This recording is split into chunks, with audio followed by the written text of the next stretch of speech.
those legislators started to make some changes in their taxation policies. Unfortunately, California has still continued to go the other way. Now, I also recognize that it has disproportionately impacted Californians and California homeowners and earners. I do believe that the original tax reform, even though it may have impacted on the deduction, families gained other income through other economic means and either job increases or job raises, but I would also support raising the deduction. Thank you. Just making sure nobody wanted to interject. So I'm not a politician, so everything I'm going to say is going to be honest and from the heart. I benefit from the Trump tax plan. My properties are all in LLCs. I'm not married, I don't have any kids, don't plan on it, and I make a pretty good living. So that said, not everybody else is as benefits like I do. So I would be in line for a complete overhaul of the entire tax code and the way that we tax our citizens in the United States. But most importantly, the biggest thing we got to look at is where do we spend the tax dollars that we send to Sacramento or DC? That is where you have to start looking and do an audit of those numbers in order to understand what it is going to be required from us as citizens to contribute to live in a safe, prosperous, beautiful, clean country. Thank you. And staying with you, moving on to a subject of housing finance reform and a mortgage lending industry question.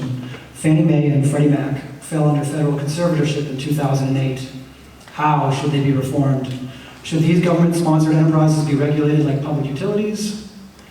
And this is no small issue. They collectively hold or guarantee almost 1/2 of all outstanding home mortgage debt. Start down here. Well, that's a tough question to answer in 60 seconds. Look, I am in support of allowing them to go back to private capital, allowing them to have some freedoms. They've been holding a lot of funds tightly, but people have to understand that it's the secondary market and the Federal Reserve that is really controlling how those funds are distributed. Look, they've been trading between $1.70 and $3 for the last 10 years.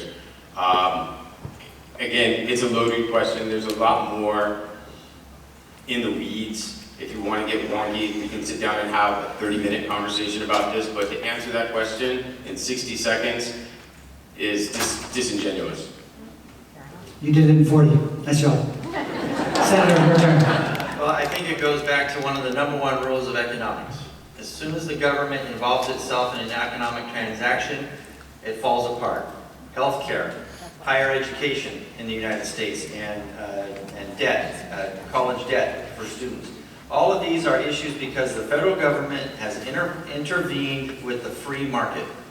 And so I would support a complete reform of Fannie Mae and Fannie Mac, and they have to do one or the other. You either have to be completely privately funded or completely government backed. But when you mix the two, that's when we get into the problems that we have now. Thank you. 32 seconds. Congressman, can you quicker than that? I'll do my best. I fought the Freddie and Fannie takeover, but long before that, I was fighting the corruption that was going on there. Multi-million-dollar salaries for their CEO, as in fact they were cooking the books. The reality is they were a major part of the meltdown. They were a major part of the crash that you all had to live through and the economic problem. There are some things that government does reasonably well. One of them is when we don't do something, but we look over the shoulder of those who do, we tend to be honest brokers. So, if Freddie and Fannie were in fact split up into regional groups and a national commission, a federal oversight, was looking at them to make sure they were sound and solvent, properly run and without corruption, we would have a real chance of an organization that borrows at T-bill rates and loans at market rate of finding a way to consistently make a profit, because they certainly should be able to. Thank you.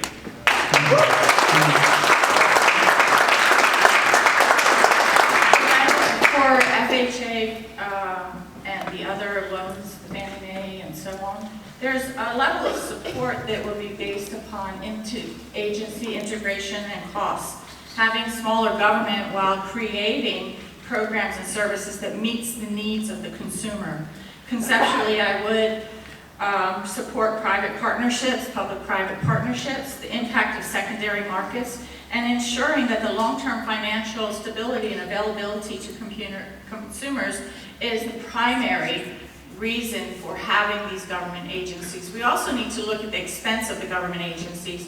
Are we spending too much in support of something? But my main concern is for the consumers, the realtors, and other individuals in the marketplace. Thank you. Thank you. Carl? I think there's widespread agreement that we have to continue to have reform and oversight of Freddie and Fannie, but it raises the larger issue. We have politicians who literally are what I call arsonist firefighters. They create a crisis, they create a problem, and then they gallop in saying, well, look at what we found. Who did this? The housing crisis was caused by politicians who kept pushing the fast and easy money.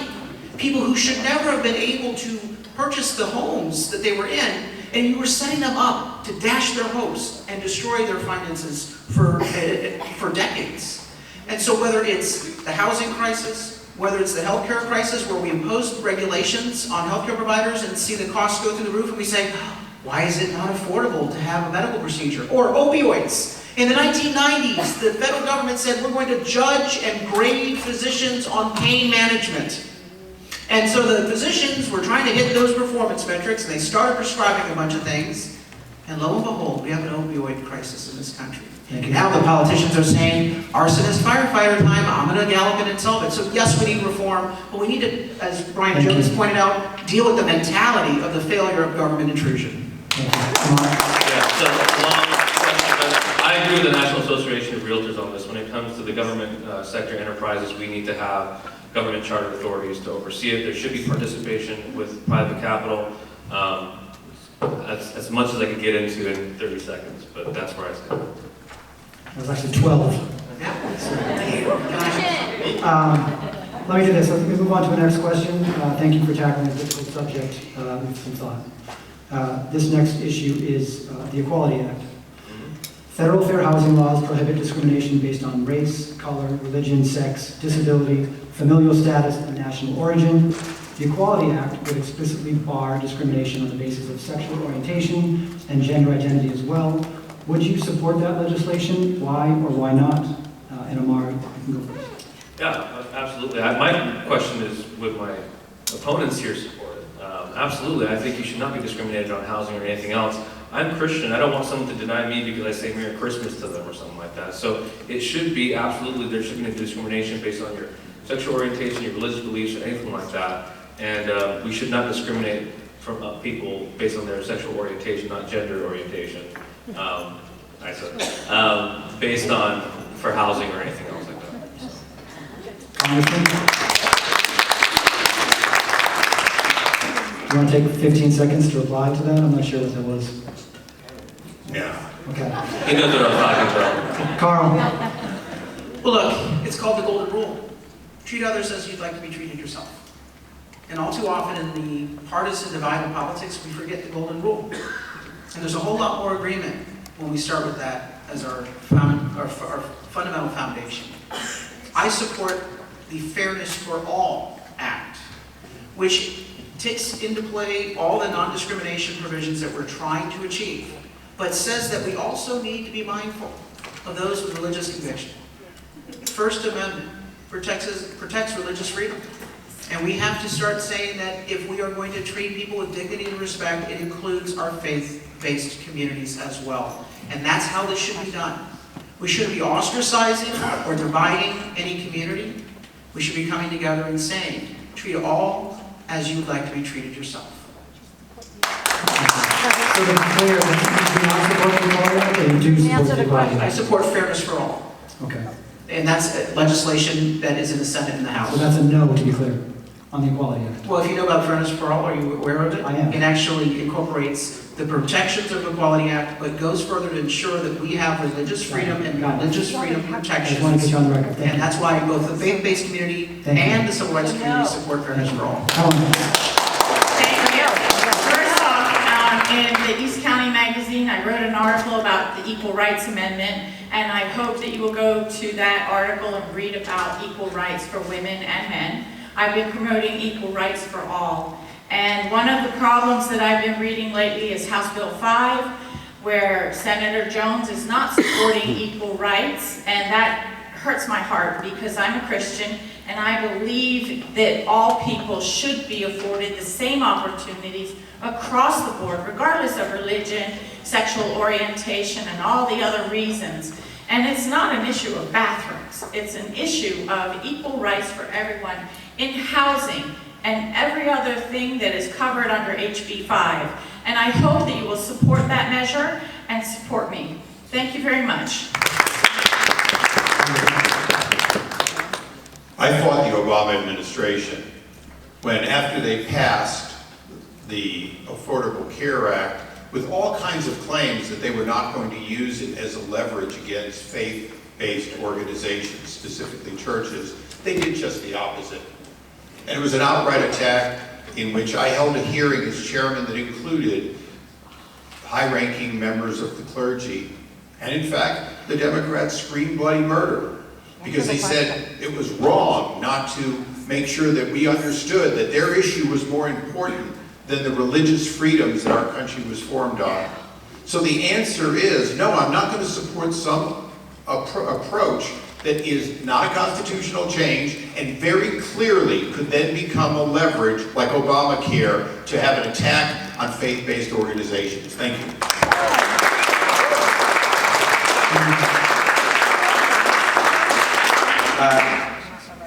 I'm going to pass on responding to the HB 5 comment, and if I can just explain real quick, we have 2,000 bills this year.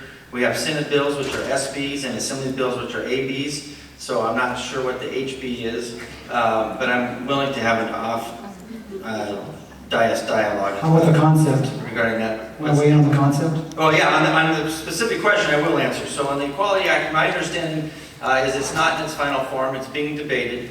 I believe, as has been mentioned already previously, there's many pitfalls in that particular piece of legislation. So as currently written, I would not support it. But I think this audience knows, and the voters in the 50th Congressional District know, my history as an ardent defender of the First Amendment for all people, an ardent defender of the Second Amendment for all people, and I will continue that track record in Washington, D.C. to make sure that the U.S. Constitution works for all Americans and all residents in the United States that are here legally. That's why the U.S. Constitution was set up. That's why it's the greatest document ever written by man, and I will defend it till my death. Thank you so much. Okay, again, I'm not a politician, so I'm not familiar with every aspect or bill that's out there. I'm focused on one thing, and again, that is uniting the country. So first up, I just want to address something you said. She's correct, the Equal Rights Amendment still hasn't been passed. I don't think anybody should be excluded from anything based on race, sexual orientation, gender, whatever they want to identify with moving forward. There's just too much polarization. That is why, with the implementation of my Universal Civilian Service Agreement, when we get young people and old people from all over the country working together to make this country a better place, we start to pull down the walls that divide us. We won't be as partisan. We won't be having these bickering fights because we're standing on one side of one aisle and one side of the other aisle. Everybody is really more in the middle. It just turns out that we go to one talking point that we got from our preferred news organization, while the other person's got a talking point, and we just shout over each other instead of having a civil conversation and getting things done and making this country a better place moving forward. So yes, I don't think anybody should ever be, scrutinized based on any of their beliefs unless they're red Thank you. Okay, I think we have time for one or two more questions, so let's see if we can get to two. Infrastructure? Time up. Someone gonna leave the stage? We'll give time for another question maybe. Infrastructure. Communities thrive when infrastructure issues are minimal. What is the most pressing infrastructure need in the 50th Congressional District, and how would you address it? Henry. I'm sorry. So I do have one issue that we all can agree on. For the last 40 years, we've got sewage coming from Mexico to our waterways. I know it's not in the 50th district, but it affects everybody in the 50th district as well as any other district in San Diego.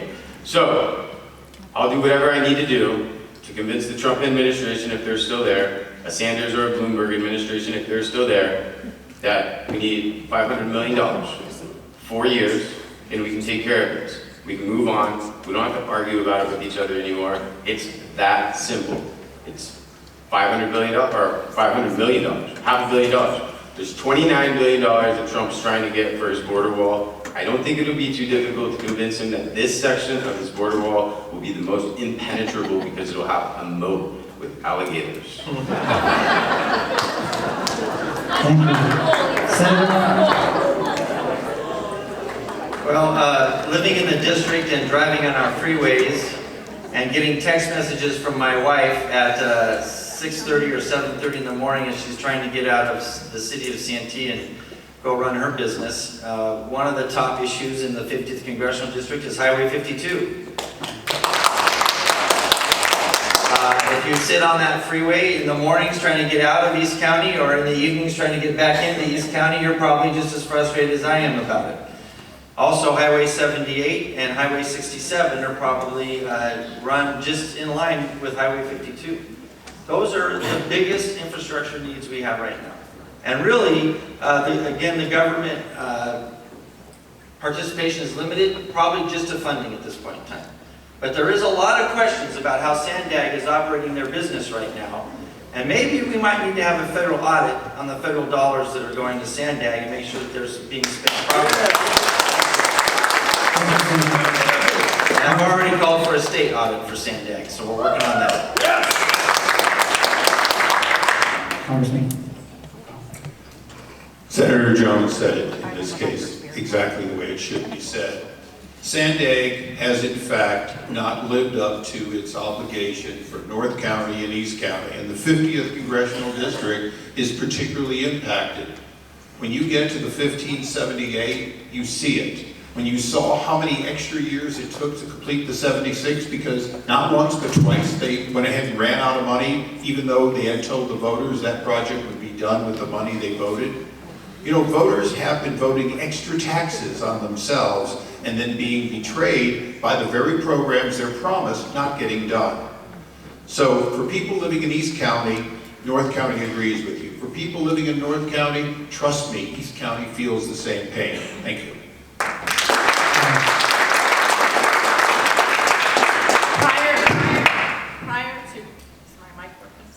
Prior to breaking my nose, can you hear me? Okay. Yes, sorry. Prior to breaking my nose in October 11th, No, mic's off. The mayor of Oh, San mic's off. Marcos said to me, Helen, please Oh, make mic's sure off. that the roads, bridges, and infrastructure for that is taken care of. And she gave me a good education on Sandag. And I'm in agreement with the fact that we need to go through and check where the government grant